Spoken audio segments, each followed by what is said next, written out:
I dag skulle vi lave et forfatterportræt om Khaled Hossein, som har skrevet Drageløberen.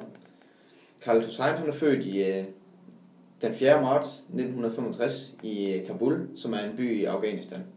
Han er uddannet læge, hvilket han blev i 1993 på University of California. Hans debuterende roman, det var Drageløberen, som udkom i 2003. Og hans far, han var arbejdet på det afghanske udenrigsministerium, hvilket gjorde, at Khaled og hans familie var nødt til at flytte til Frankrig i nogle år, da Khaled han var 11 år. Og så i 1980 fik de så muligheden for at flytte tilbage i Afghanistan. Men på daværende tidspunkt, der var Afghanistan invaderet af den sovjetiske hær, så derfor valgte familien at flytte til Californien i USA.